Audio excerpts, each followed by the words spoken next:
I'm making introductions today. Um, so hello everyone and welcome to the QLS seminar. It is my pleasure to introduce today's speaker who is a member of QLS cohort, the same one as me, Alex Diaz-Papkovich. Let's see, so prior to joining QLS, Alex received his Bachelor of Mathematics at the University of Waterloo and worked as a mathematical statistician at Stats Canada for a number of years. He then came and did his PhD with QLS under the supervision of Simon Gravel and defended his thesis this last fall in 2023 with the title The Entangled Biobank on the Topology of High-Dimensional Human Genetic Data. He has now taken a postdoctoral research fellowship at Brown University in the Data Science Institute, whereas he's continuing his research in computational biology using human genetic data and single-cell sequencing data. And today he'll be presenting on the topological analysis of high-dimensional human genetic data in biobanks. All right, it's all you, Alex. All right, thanks a lot, Mariah. Yeah, so very happy to be back here and presenting to all the great people in QLS. So yeah, what is the idea behind all of this? We are currently in the biobank era. So we have the DNA of tens of millions of people in biobanks, a whole variety of them. So there's a lot of potential here to study biomedical traits, demographic history of populations or individuals. But there's a lot of complex challenges that come with biobanks. A lot of them are very, very large, and they also vary in design. So you can have some biobanks that, and when I say biobanks, you might hear about like the 1,000 Genomes Project, the UK Biobank. There's tons of them flying around. Carthagène is the one in Quebec, but they're all basically like really large repositories of biological information, and in particular for me, genetic information. So they really vary in design. So often you'll have a project like the 1,000 Genomes Project where selected in advance where they said we wanted 26 populations, we want to sample them evenly from around the world to study the human genetics. But you also have a lot of them where you might have a hospital system and they say we have all these patients and we want to study the genetics of their phenotypes. Or you might just have one where we have a bunch of people in Quebec who are registered with RAMQ and we want to do a random sample of Quebec residents as part of the health system to study the genetics and the genetic history of people in Quebec. So, they really vary in design, and often they have really unfamiliar data, and the populations within them are not known in advance. So, in particular, I studied a phenomenon called population structure, and this is the non-random genetic variation within our genetic data. So when I talk about genetic data, this is typically what they look like for me. Each row is a person and each column is a genetic variant. And usually I'm looking at something like the number of non-reference alleles. So often it's very, very high dimensional work. So you might have 500,000 individuals in the UK Biobank, and you could be looking at genotype data with around 900,000 single nucleotide polymorphisms or SNPs. So obviously this is intrinsically a very high dimensional problem to work in. So a lot of the work that I focused on was dimensionality reduction. One of the interesting things is when we do a scientific study, we have this, especially when you have you want to do a statistical analysis of some sort, is there's kind of these two separate paradigms. The traditional one was brought up by Ronald Fisher back in the early 1900s, and he suggested, okay, you start with a biological question, and with this biological question, you develop a hypothesis. So this is your null hypothesis H naught. You design an experiment around it. You collect a bunch of data. You compute a p-value after doing the correct statistical tests, and then you come up with a conclusion that answers your question. Starting in around the 1960s and 1970s, John Tukey was another statistician, and he came up with the exploratory data analysis paradigm, which I think fits a lot more nicely with the biobank era. But the basic idea is you start with your data and you go through an exploratory process, and it's an iterative process. So what I focus on in particular is in this red box here, where we would take our data and then we would do some sort of visualization, a presentation choice. We would then take a look at the visualizations that we have. Do we see clusters in our data? Do we see outliers? Do we see distributions that are much higher or lower than other ones? And we form hypotheses around this sort of data-driven process. And from those hypotheses, we can either test them out, or we can run diagnostics to make sure it's not a technical artifact or something like that. But a lot of the motivation for my entire PhD was doing exploratory data analysis of biobanks. So the interesting thing is, okay, how do we do this exploratory data analysis? So one of the topics I ended up wading into was topological data analysis, also called TDA. But it's a statistical method and it's motivated by qualitative geometry. So the idea, you have these notions of, you have two people who existed in a genetic space. How connected are they? How near are they to one another? How similar are they? You also have these notions of shape. So, if you have thousands of individuals, what sort of shape do they have in this high dimensional genetic space? So we're often working with point clouds and clusters. But the idea is that we can generate visualizations based on the topology of the data. So a lot of you work with this through manifold learning.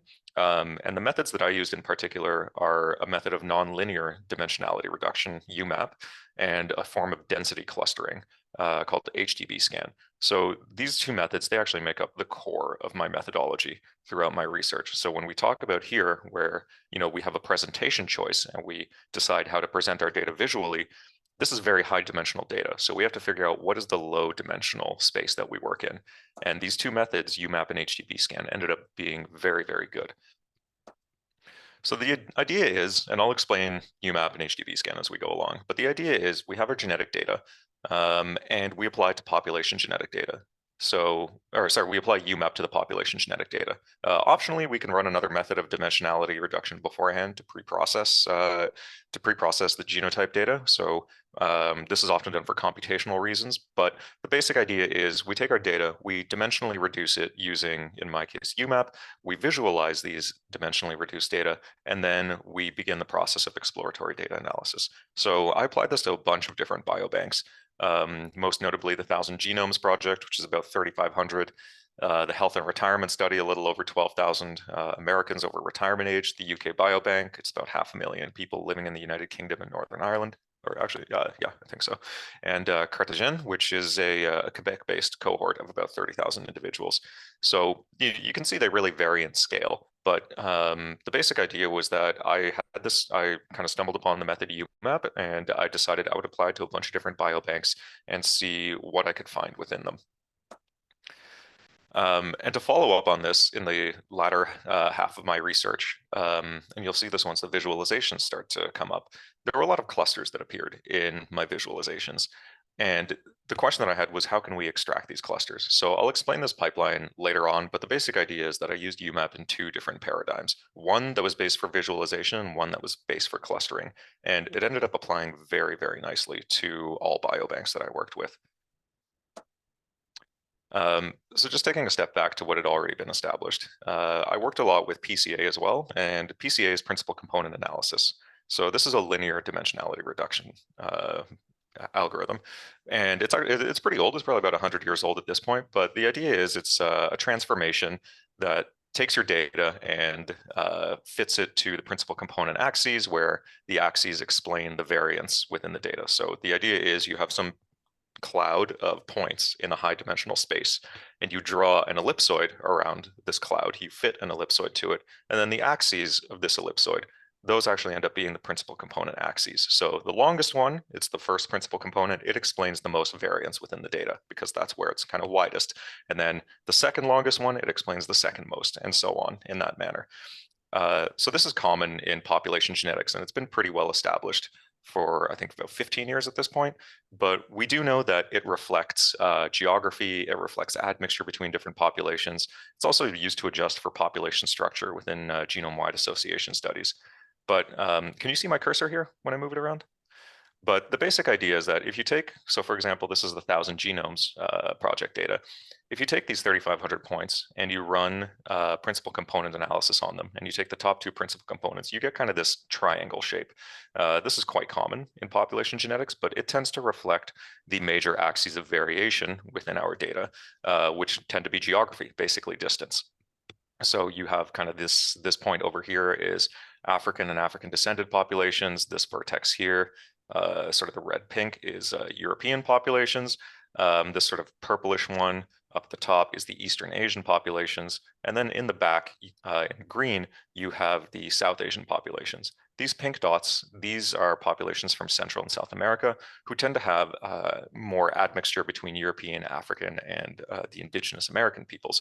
So you can see that it does reflect a lot of the variation within the data. But one thing to notice is that, I talk about in the background, these green clusters, they're flattened because they are obviously on some dimension, probably axis 3 or 4 in the background. So the signal kind of gets diluted a bit there. And then these pink dots, they're kind of stretched out because we're reflecting the global structure of our data, not necessarily the local similarity. So when we talk about the top two principal components are really commonly plotted. But here on the left side, we have the top 3 principal components plotted from a study of, I think it's Inuk people in Nunavut or northern Quebec. You can see that 3 dimensions aren't really well represented in 2D. It's hard to do. It's just you're fitting too much in too little space. And then on the right, this is from some research I did where there was signal in the top 7 principal components. And I did a lot of pairwise plots, but it's hard to actually see what's going on in there. So there's a lot of signal beyond PCs 1 and 2. So this kind of motivated, well, what if we used UMAP, which is the nonlinear dimensionality algorithm? But the basic idea behind UMAP, which stands for Uniform Manifold Approximation and Projection, was we preserve the local neighborhoods in our genetic space, and we patch them together. And then this presents the local structure of our data, and ideally with some global context because it gets connected in all these different patchworks. But we just choose a neighborhood size for the algorithm and the minimum distance we want to have in the low dimensional space, and then we can reduce our data to an arbitrary number of dimensions. So let's say we have the top 20 principal components, we can reduce it to 2 dimensions, or we can reduce it to 5 dimensions or anything like that, or we can take the genotype data and reduce it to 2. But the basic idea is that we can condense the signal a little bit more, but we focus on the local structure rather than the global structure in our data. So this is kind of an idea of how it works. If you have a noisy sine wave, what UMAP does is it connects these points to all of their neighbors because it's a neighborhood graph method. And then on the bottom, you see, okay, we've kind of reconstructed the underlying sine wave.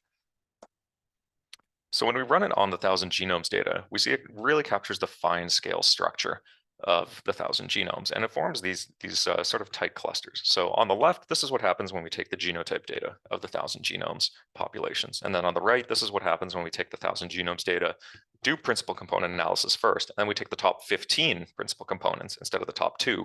So we take the top 15, we run them through UMAP, and we see that we actually condense a lot of this signal.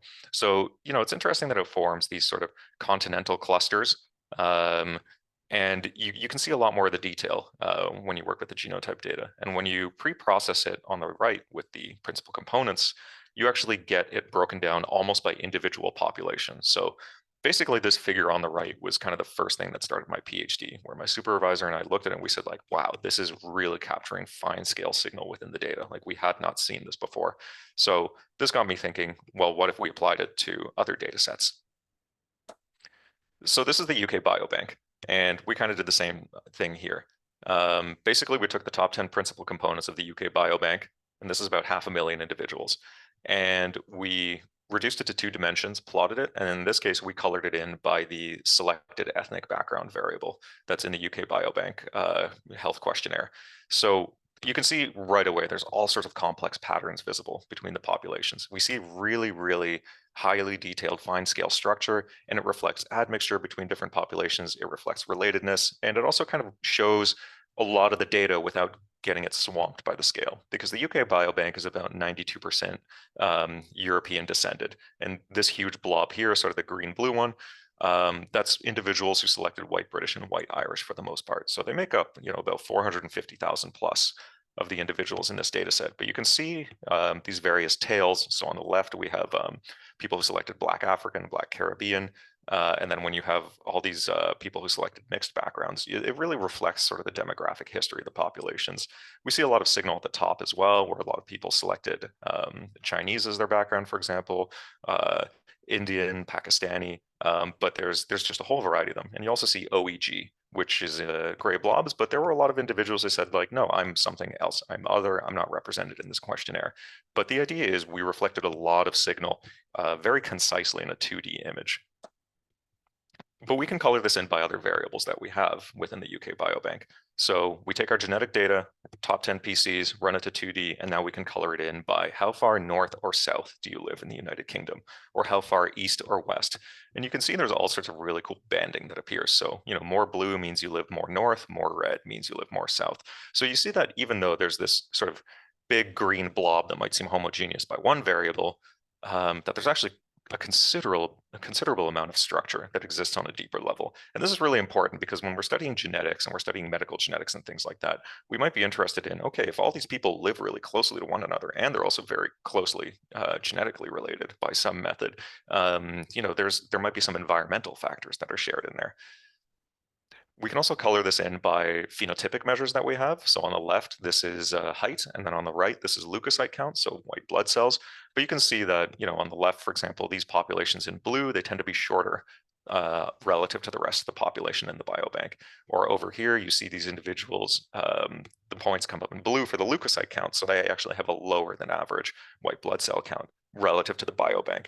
And this is also an important note because when you go to a hospital and you get a medical test done, it'll usually tell you that you're within a normal range. But the question is, where does that normal range come from? Does it apply to all populations or only to some populations? Which population applies to you? There's these sorts of things that come up. And when you study kind of how we get like these different health standards, often you'll find that they're based off of things like census definitions of populations. So in the United States, you would have white, black, Latino, very, very broad categories, but they might not accurately reflect like what is actually normal for you as an individual. So there's lots of things to think about here when we actually see the biobank data presented in a certain way, when we do this sort of exploratory analysis. But basically the result that came out of this was I found that UMAP is really effective and fast at interrogating our data. We can capture this discrete population structure where we see kind of clumps and clusters, but also the continuous relationships between the points. We see that we generate a lot of clusters that are related to demographic history, to geography and the environment, to phenotypic measures, and it ended up seeing really rapid adoption in the population genetics world. So it was already kind of taking off in single cell world, but it wasn't until Simone and I did our research that UMAP really started taking off in population genetics. And one of the things that got me thinking about it was people would say, well, what is UMAP for? Like, what is it showing? Because we can show these pictures and we can see things in them. And, there's always this danger of like, oh, I see it. This is exactly what it is. But I always thought of UMAP as a microscope in the same way that we might look at a biological sample within a microscope or with a microscope. We would look at our data using UMAP. So we have sort of a scientific tool to help us examine biobank data, which is incredibly complex, but we can actually see it. And when we see it, we see patterns. We kind of provoke interesting questions we wouldn't have had. We have many different modalities, filters, and foci, but we can really provoke deeper questions about our data. So what I typically do is I combine it with other analyses and other data, sort of other data sources. But I found that there's a lot of really kind of fun, creative ways to apply this method.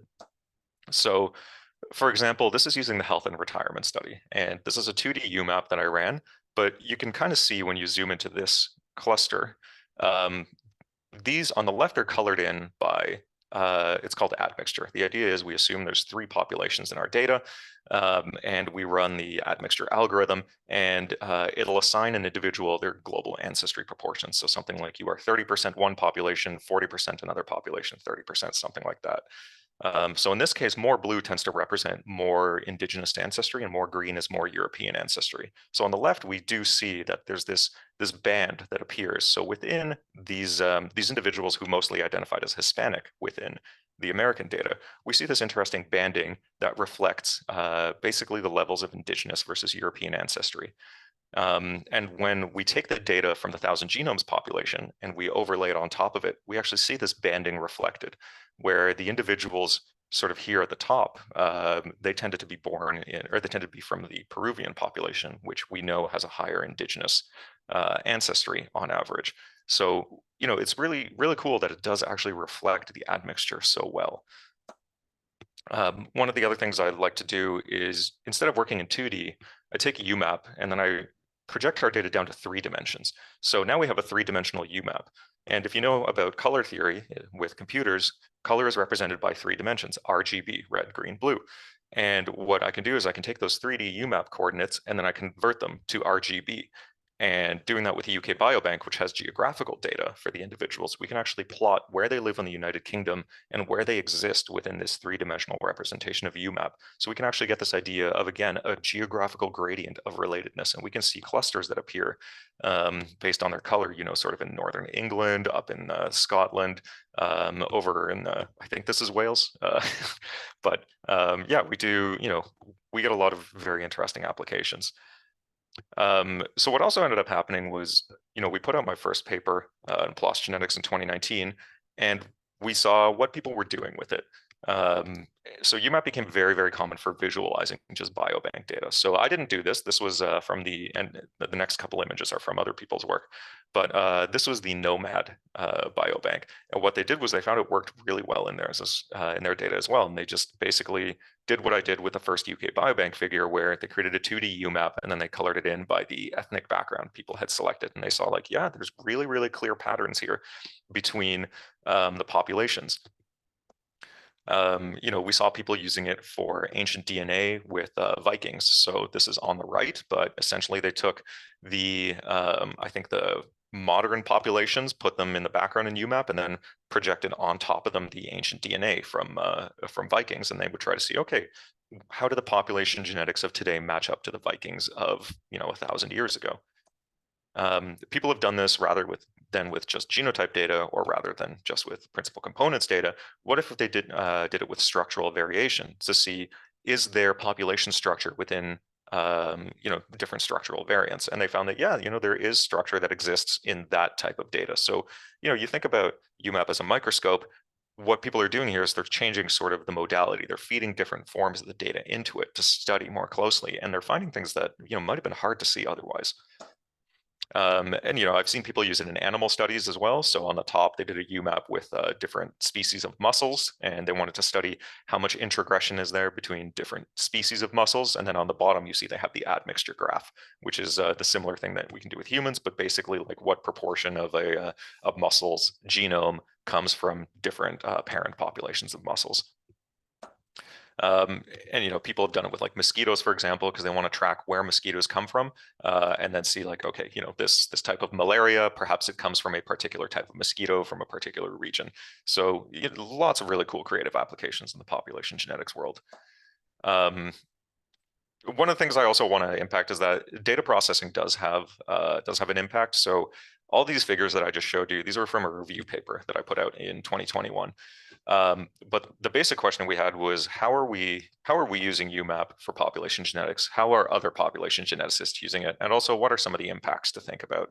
So one of them is that there's the HLA region, the human leukocyte antigen region, which is chromosome 6, I believe.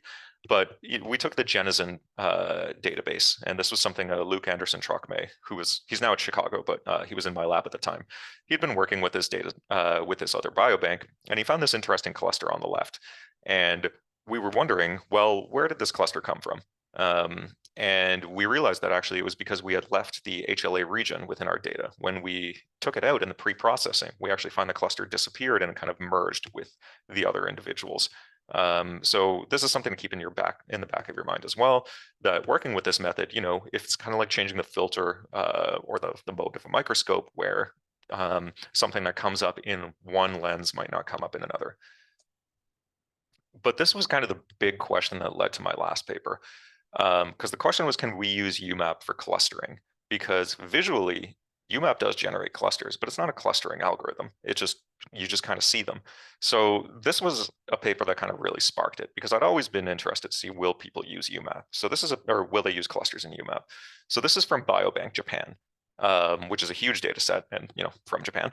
But the idea is they ran UMAP and they saw these clusters and they didn't know how to extract them. So what they did was they literally, this is a figure from the paper. They took the paper and they took the figure and they drew a dotted line down the middle. So over here, and then they said everything on the left, this is one cluster, the mainland Japan cluster. And then everything on the right is the non-mainland Japan cluster. So I would describe this clustering methodology as informal, because on the left we can see there's clear banding, like there's clearly subclusters that are forming here, and then on the right you can see there's tons of tiny little clusters, but they're all kind of being scrunched or collected into two groups. And this is actually what a lot of people were doing with UMAP, and they still do it in the single cell world, and in a lot of places where they more or less just kind of draw around their data, and they say like, well, this is a cluster, this is another cluster. So my question was, can we improve this? Because UMAP generates clusters, but it's not a clustering algorithm. So can we extract the clusters algorithmically? And then the follow-up question is, okay, well, if so, what could we use these clusters for? So this is where we get into HDBSCAN. So this is a hierarchical density-based clustering method, but it's quite simple. The idea is you tell the algorithm how many points, what's the minimum number of points you want in a cluster, and it does a single linkage agglomerative clustering, and anything that is not put into a cluster is classified as noise. But there was a really key development in, I think, 2020 or 2021, but it's called the epsilon hat update. But essentially, it allowed us to find large, dense clusters and smaller, less dense clusters at the exact same time within data. And this actually describes biobanks really well, because if you think about the UK Biobank, for example, or even Biobank Japan here, you can see there's huge clusters and there's small clusters, and we want to identify all of them at once. Most clustering algorithms, what happens is they actually fail in this situation because they'll either give you one huge cluster and say everything else is just noise, or they'll give you something like 10,000 microclusters, which are not informative because it doesn't explain the data very well. But it turns out that HDBSCAN is well suited for this because it identifies multiple sizes and scales of clusters. The other thing is it's unsupervised, it's very fast, and it works very well with UMAP. So the idea was we can use UMAP in two paradigms, one for visualization and one for clustering. And then this is kind of the schematic that I have. So on the top, this is what I've already been showing you throughout the presentation. We take our genetic data and we run UMAP, and we create a 2D plot, and then we just color the plot in some way.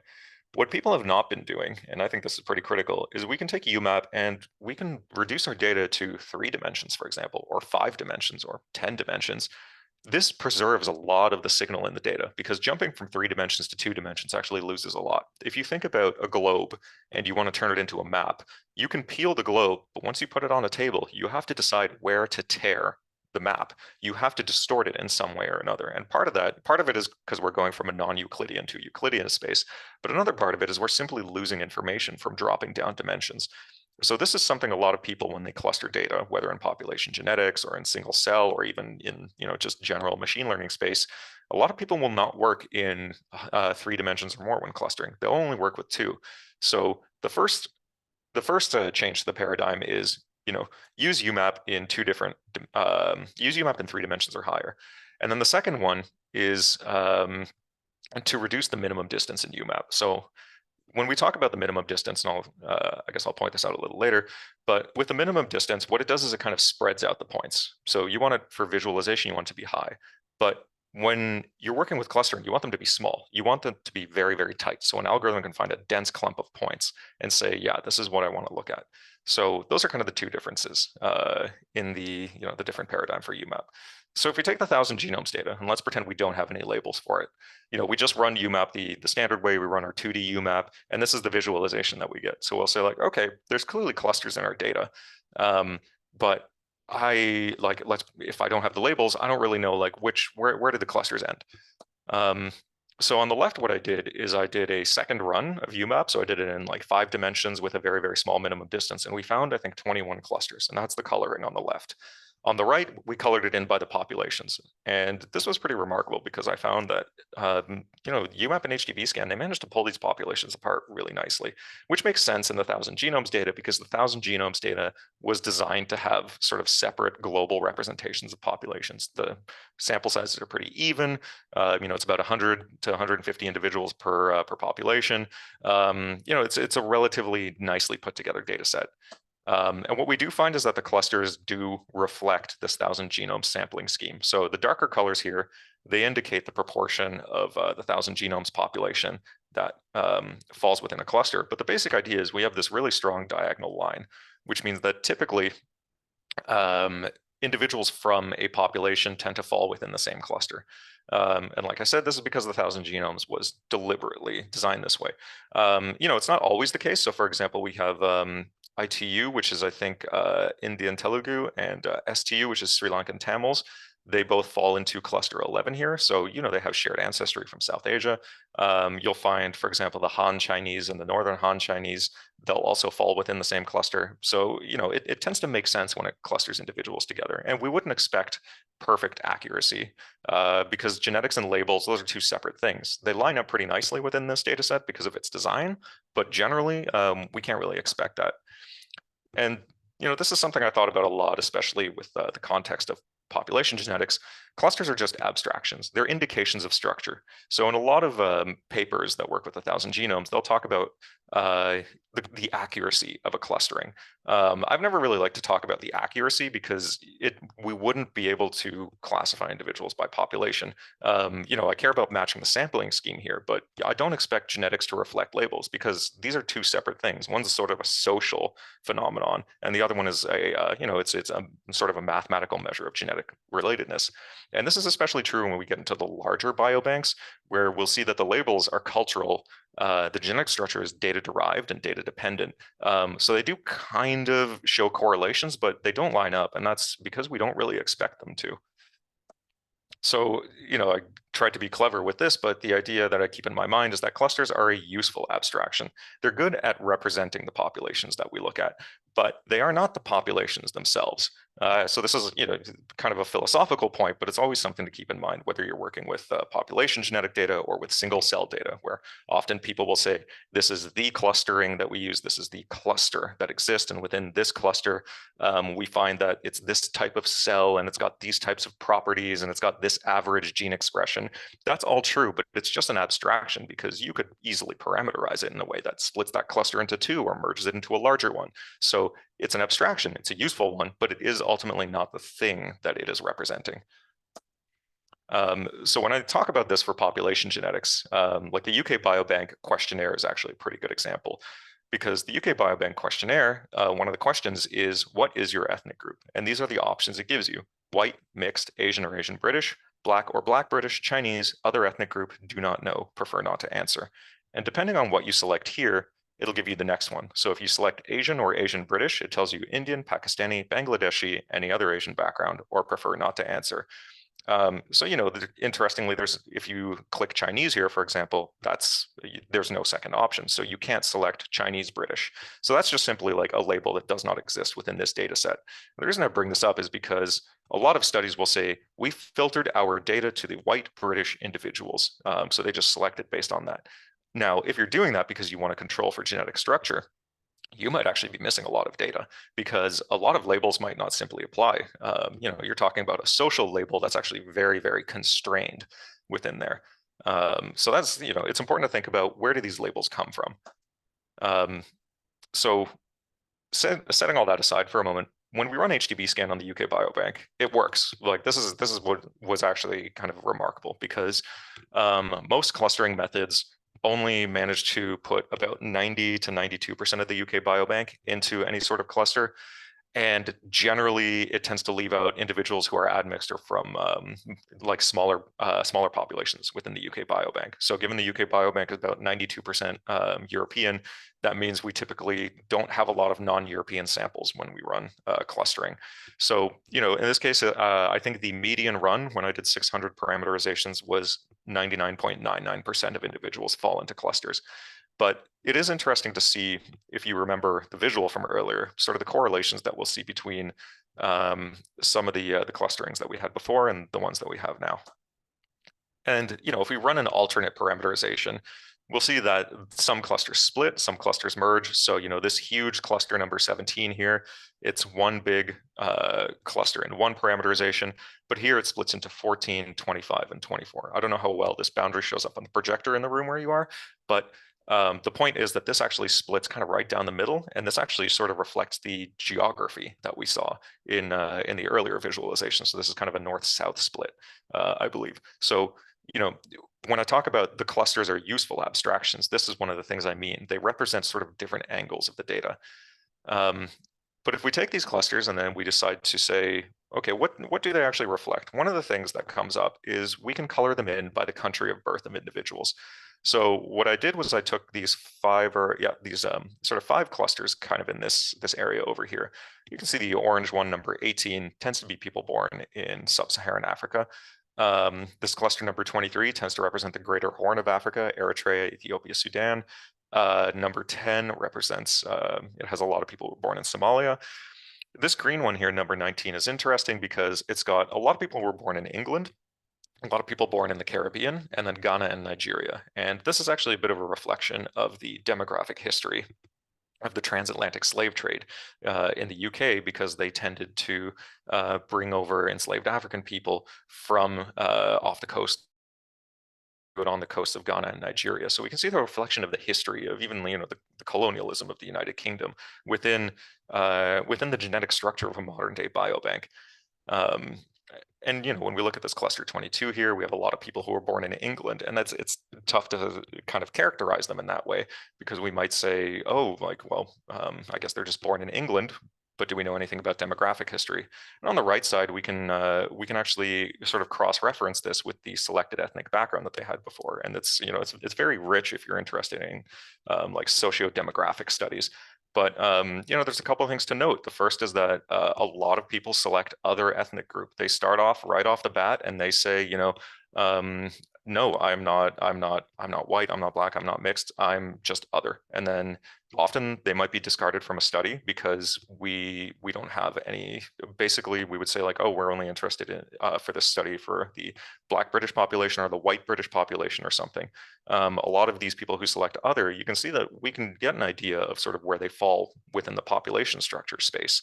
But I thought it was very interesting that using this clustering method, we can actually include many more individuals within studies. So I have a colleague, Chief Van Egan, who's been doing a study on asthma, and we actually used these clusters to build a sample of African and African descended individuals, so we could study asthma within their populations. So there's a lot of interesting things you can do with this when you understand the demographic history.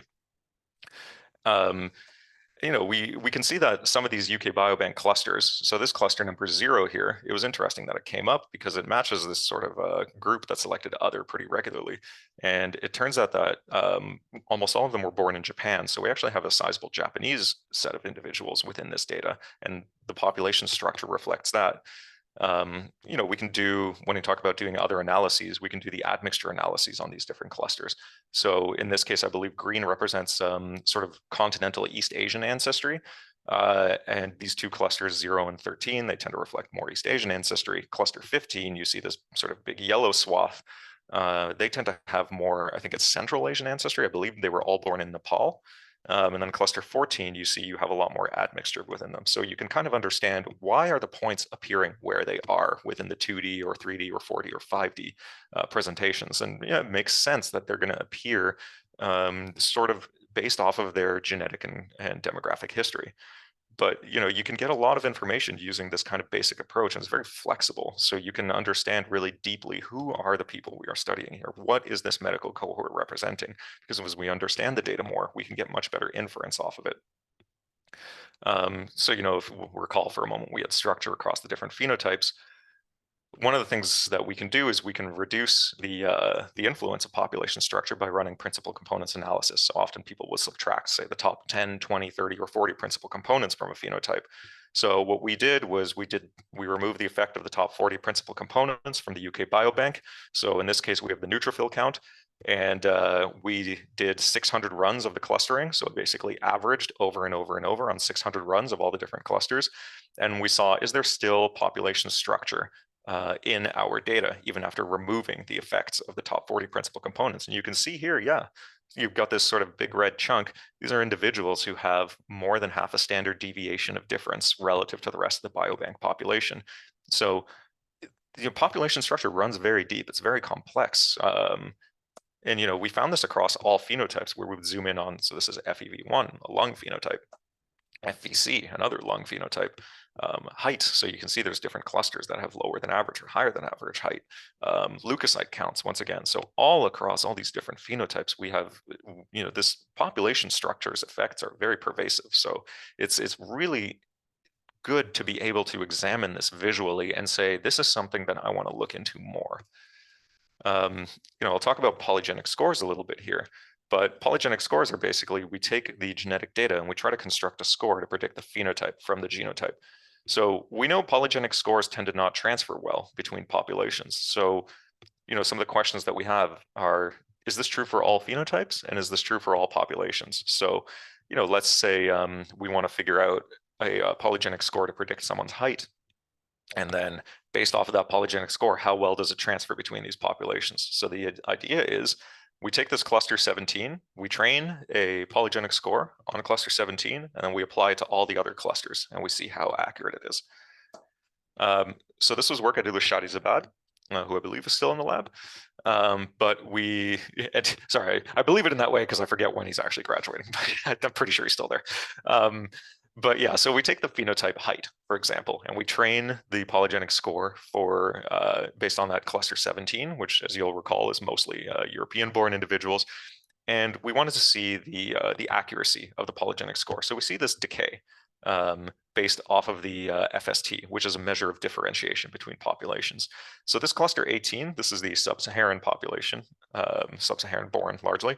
And what we can see is that, the more differentiated the populations are genetically, the worse the polygenic score predicts height, which we expect because this is just a phenomenon that's been noted throughout the literature. And what we also noticed was that for LDL cholesterol, we do not have the decay. In fact, it seems like there's no relationship at all between the differentiation between populations and how accurate the polygenic score is. And, we found that this was kind of an unexpected result. So we had a hypothesis that there were two alleles of very high effect size, RS7412 and RS442068. But they're found in the, as if people are going to remember that, but they're found in the ApoE and APC gene clusters. And we thought, okay, well, what if we plot the accuracy of the polygenic score against the allele frequency? And we found that there was a pretty strong positive relationship between this. So we know that LDL cholesterol is relatively non-polygenic, whereas height is very polygenic, which is to say that LDL we know is really heavily influenced by a few alleles, and height tends to be influenced by a ton of alleles, as far as we know. So this all kind of fits in, and it's just an interesting phenomenon to note. But yeah, one of the things that we've thought about was, well, if we did want to study populations, I think we actually found a really good way to do it, because there's rightfully been a lot of pushback on different methods of clustering within population genetics for all sorts of reasons. But at its core, population genetics requires a population. We need to define who it is we're studying and what we're studying. So epidemiological study, UMAP and HDBSCAN would actually be a really good method to sort of have sort of a principled algorithmic way to define a population. We do have to remember that human genetic variation is continuous. So these discrete categories that we use, they necessarily oversimplify. So we have to be careful not to reify the populations, which is why I like to show alternate clusterings all the time to say, like, here's the one we use for our analysis. There's other population clusterings that are possible. Or in the case of smoothing the phenotypes, this is why we use 600 runs. But yeah, so, I think wrapping up here, it's a very, there's a lot of utility in UMAP, in population genetics and in general. It's really fast, it's unsupervised, it's flexible, and it's label agnostic. So we don't need to have a supervised learning approach here. And when I say it's fast, when I ran UMAP on the UK biobank using one core, it took about 10 minutes on the top 10 principal components, 10 to 20 minutes. With multi-core processing, you can do that quite a bit faster. Running HDBSCAN on a 5-dimensional UMAP of the UK biobank runs on the order of about 10 seconds.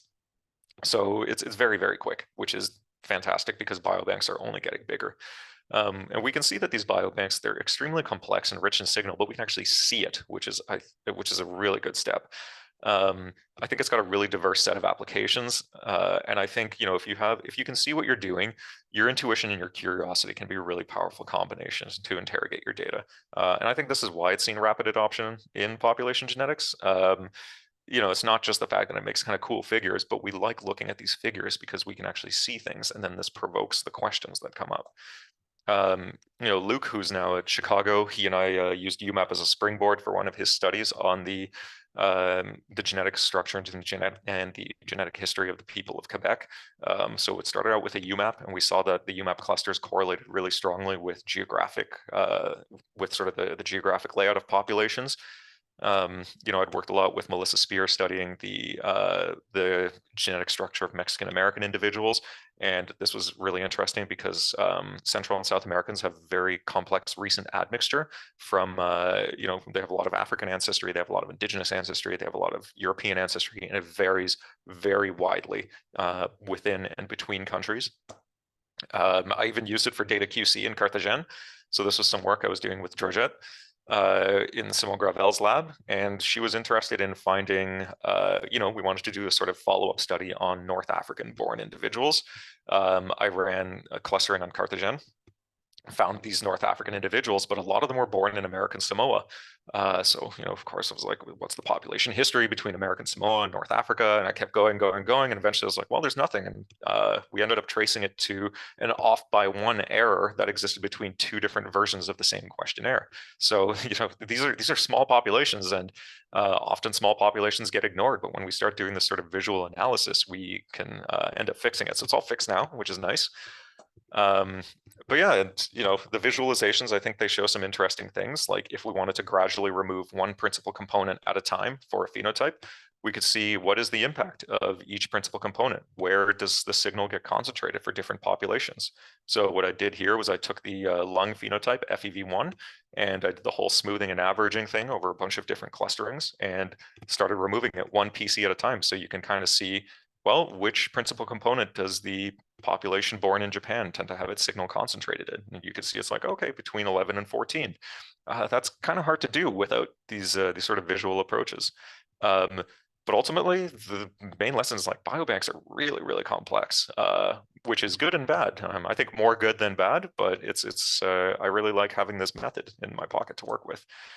As for the limitations of the method, it can be tempting to assign meaning to these visualizations. You have to remember a lot of these artifacts, it's, whatever is going in, that's going to impact what's coming out. So you have to keep it in the back of your mind. This is a useful abstraction, but it is ultimately just an abstraction.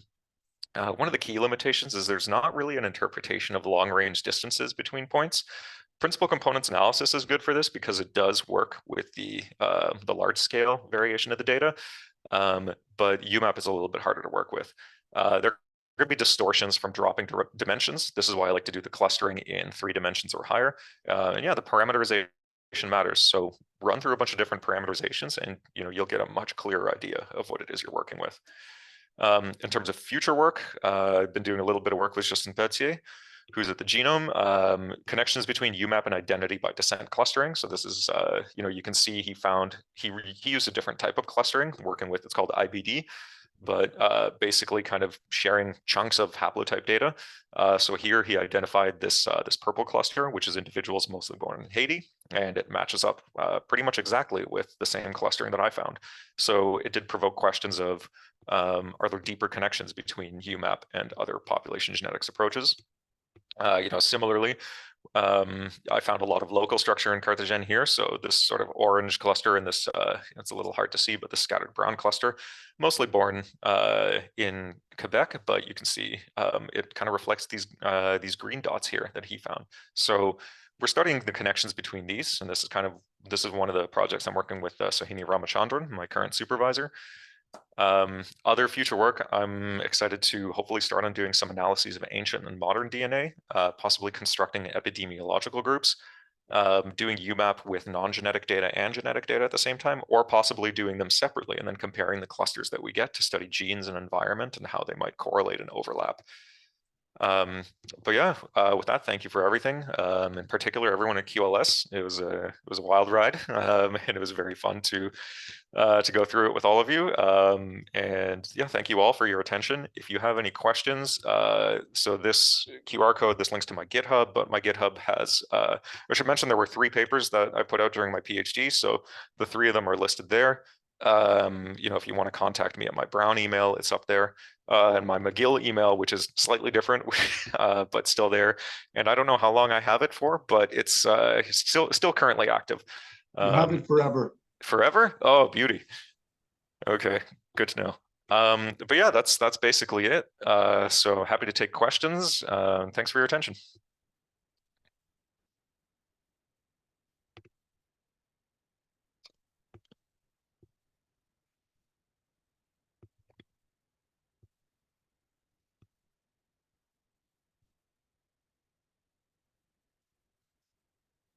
Oh yeah, I'm not sure if it's muted or. There we go. Now we are unmuted. All right. I'll ask a question, Alex. Can you hear me? Yes. Is this, do you think that using your approaches to cluster individuals may end up being beneficial for people who are trying to do polygenic risk score construction that is sort of got better performance across ancestries? Trans-ancestral polygenic score construction, because you're going to be grouping individuals differently. Mm-hmm. I think so. Yeah, I think there's a couple different advantages to it. One is that we do have the definition of population, which can help. I know that often the approaches that they're using involve sort of centroid-based approaches like k-means, which I know does not work very well for a lot of populations. First, because it requires you to define a centroid, but second, because populations tend to not really be distributed in sort of a normal Gaussian manner. They tend to be like really stretched out or have a lot of admixture that kind of muddles the signal. So I think there's a definite advantage just in defining the populations, and the other one is in being able to sort of measure the scores and how they perform across populations. I think that would also be really useful. Yeah. I see Audrey has a question. Yeah, Audrey?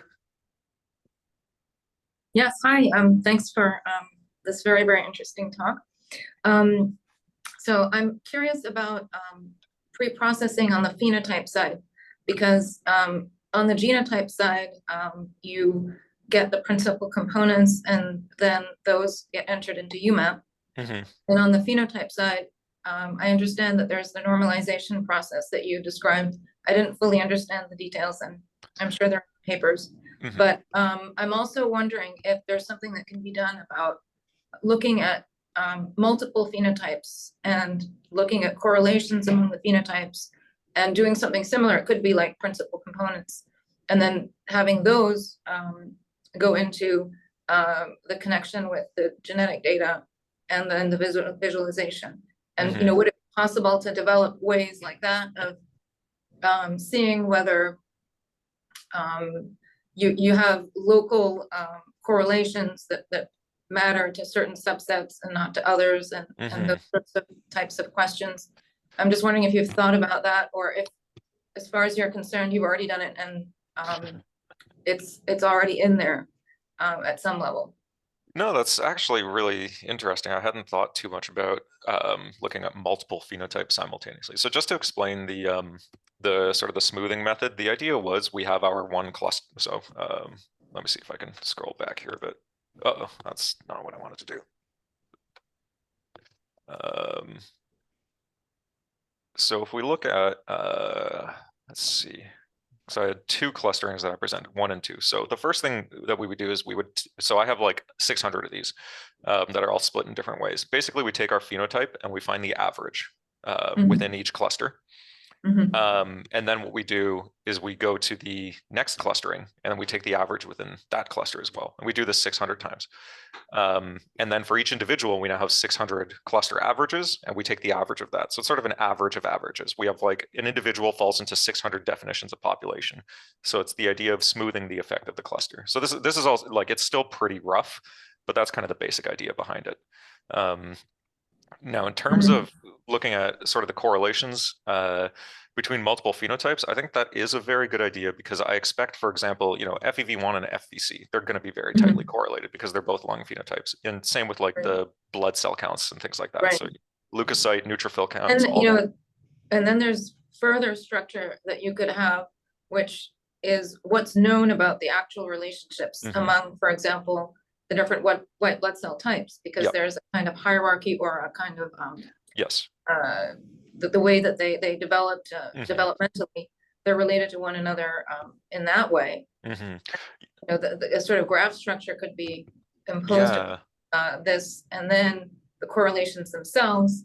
And then, you can somehow extract some sort of meta phenotypes or Hmm. the equivalent of PCs, but somehow maybe that captures more. I can't quite formulate where I'm getting this, but just to do the same thing with the phenotypes without the genomics. Yeah. And then can you see mirroring or not? Yeah, that would, because that does make a lot of sense to me, especially like I'm thinking about blood phenotypes in particular, just because those cell counts are obviously going to be related to one another. So Yeah. it'd be interesting to see, for example, where they are, where they're strongly correlated versus not correlated or even negatively correlated, because we'll probably find something in there. Yeah, and I know there's a lot of work to be done on the phenotype side too. I know for height in particular, which is like, pretty standard phenotype to test on. I don't think complex really kind of describes height as a phenotype well, because it's just too simple to just describe it as complex, but it measures like a million different things and they're all kind of being put into one number. So if we could combine it with other measures like bone density, or I don't know, if people measure cartilage or things like that, or even blood cell counts are probably relevant to it. But yeah, there's like when I say biobanks are rich, this is what I mean, where even within the phenotype side, like the genetics are complicated for sure, but the phenotypes too, there's everything in there. Yeah. Thank you. Yep. Got a question? Mhm. Hope everything is beautiful down in Rhode Island, Alex. But let's take it back a little bit to a local population structure. Sure. You talked a lot about like local clusters, right? And then you map these different clusters onto different geographic maps. You use different genomics data and the contrast and that kind of stuff. But let's say that we remove like all this phenotypical data and we take it just to the very basic data used for clustering. Would you expect to find any sort of invariance, or let's say a sort of, think about it as a summary statistic maybe, that you could find across these clusters up to the point where they stop being a local cluster? Asked another way, like with the UMAP example, you said how after a point, the clusters just become noise. What would you tie this boundary between being like just noise and a local cluster to, as far as the data is concerned? I mean, I don't know. It would be interesting to see. Actually, I really should just do this because I keep talking about how, oh, there's this interesting idea I've had. But there's the UMAP allele dispersion score, which was developed by a researcher out in UBC.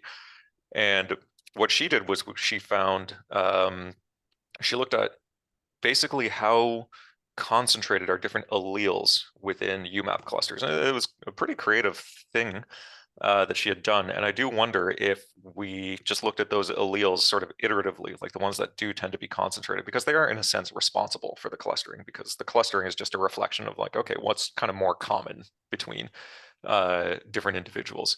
So if we were to do that and just kind of remove the alleles one at a time, we would eventually get to the point where we're really dispersed. I mean, and I keep thinking too about, we could do a similar thing with PCA as well, where if we filter down our variance to a very, very small number, we see that the signal is very dispersed. The signal is still there, but it's quite dispersed. So I imagine something like how, just searching like which alleles tend to be more influential. And I guess that's kind of the idea behind like PC loadings, like which ones tend to be, which one tends to be higher in different areas.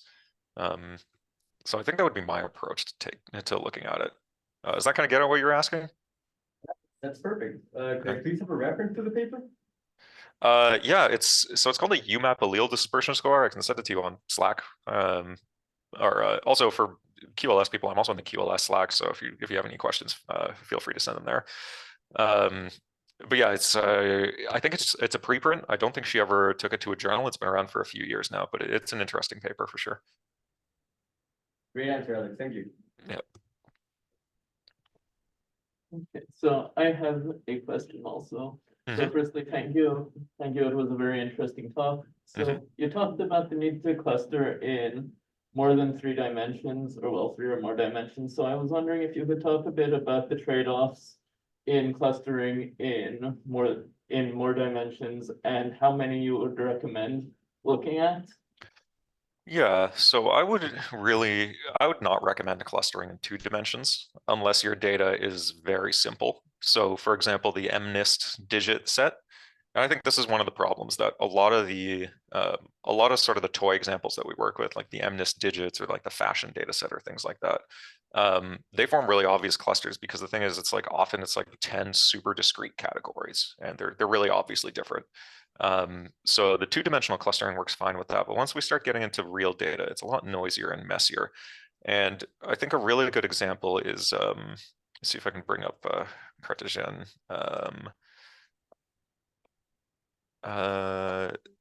This would probably be a good one. So I want to show, oops, oh no, not the animation. Okay. So you can see here, there's this purple cluster. And you can see here, there's a purple cluster as well. These are actually the same cluster in higher dimensions. In lower dimensions, they're split. And you can see it's because they're at the edge of the data set. So kind of what happens is that in 2 dimensions, they get pulled apart because that's just how the algorithm optimized it. But once you're working in 3 dimensions, they end up being the same. And in fact, if we look at, so we can see here, this represents local population structure in Quebec, where it's mostly individuals born in Montreal, and I guess a few in Quebec City as well. So that's why I would recommend not doing clustering in 2D. And it drives me a little insane when I see a lot of single cell papers that people put out where it's like, we did our 2D UMAP, we ran, because they run HDBSCAN or other algorithms on it, but they just kind of leave it at that. And to me, it's you're introducing artificial tearing and stretching and kind of working with that. So the first answer is like work with at least 3 dimensions when clustering, ideally. As for the number, I found that 3 to 5 tends to get similar results. So there's a little bit more research to be done there, but like working in 5 dimensions seems to be okay. I've done a little bit with like 10 dimensions, but mostly I just stopped at 5 because the results were fine for what I was doing. I would say it's an open question for how many you do. I've read papers where people do HDBSCAN on like a 10-dimensional data set. So, you do want to have the signal concentrated a little bit. So I forget which paper this is. Unfortunately, I can send it to you later over the Slack, but there was someone who actually put out a paper at the start of last year about pre-processing data with UMAP to run it in HDBSCAN. And I was like, oh my God, no, I'm gonna get scooped. And then I read more and it was like, oh, it's just kind of a like general musing. But yeah, so I'd say always work with at least 3. And beyond that, it'll depend on your data set. But yeah. Thank you. What about not clustering at all before doing the, not reducing the dimensionality at all before clustering? Does that, like, we're reducing the information by doing the lower dimensionalization. Does you get better clusters by not reducing the dimensionality? I know that's your whole thesis is that that's better. Like, Yeah. can you philosophically tell me why it's better? You said something about concentrating the signal. Is there it is a good question, and I think it is nice to have someone be like, so why'd you do this PhD? But no, the thing is, if you work with just the data itself, it's too sparse. That's really the main issue. It's the signal is just too sparse, so you end up, well, first of all, it's like computationally really, really, really hard to do because if you're working with even like 100,000 SNPs and you're working with a data set like the UK Biobank, or even just 1,000 genomes, like the clustering is going to be pretty difficult across that many dimensions. The second part is I have tried HDBSCAN on, for example, the top like 10 or 20 PCs. And in fact, this was really interesting. There was a study done on, I forget which data set this was. It might have actually been the UK Biobank as well. But they ran HDBSCAN on the top principal components of the data at some point. And it was like deep in their supplement somewhere. And it was a very poor result. I think something like 20 or 30% of the points didn't get clustered at all. So there is actually something pretty important about bringing the points closer together. Because if you think about it, like algorithmically, and also just sort of philosophically, when you think about how to represent a cluster, there's a bunch of different ways. So something like K-means says like our clusters they're focused around centroids and everything that's within a certain distance. So these distance-based clustering methods, they'll work in some way. But the problem is once you get too far from the centroid, you're no longer part of the cluster. There's another one, which is partitioning. And partitioning is distinct from clusters because what you say is, I want to take my data and split it into, say, 15 different sets. So you can do that, but you may have no correlation between any of the data within your clusters. It's just, it happens to reflect the space that it's in. So this is where I found the strength of density clustering to really lay, because with density clustering, there is sort of an intuition of these things that are near each other in space. They are similar in a sense that we care about. So if we can actually take the genetic data or whatever data we're talking about, and we can concentrate it, bring the points closer together, and then we decide that the things that are dense collections of information, that is a cluster.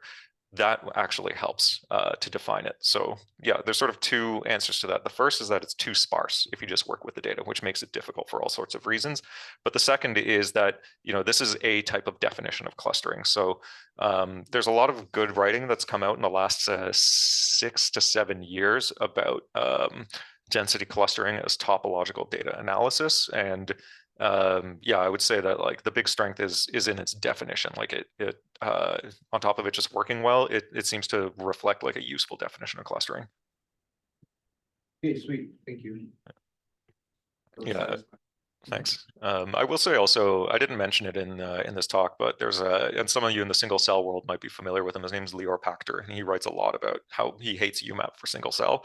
I think he harps on it a little too hard, especially on his Twitter account, but I do think his critiques are worth reading in the single cell world, because he works because a lot of the single cell stuff tends to run a little too far with like 2D UMAPs and how they work. So if you're interested in like an opposite approach, a very strong critique, his stuff is pretty good. I will say he has not said population genetics does it wrong, so far so good, but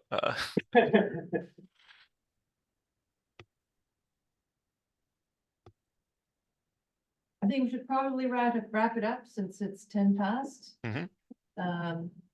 Alex, thank you very much for a really wonderful talk. Nice to see you again, and great to stimulate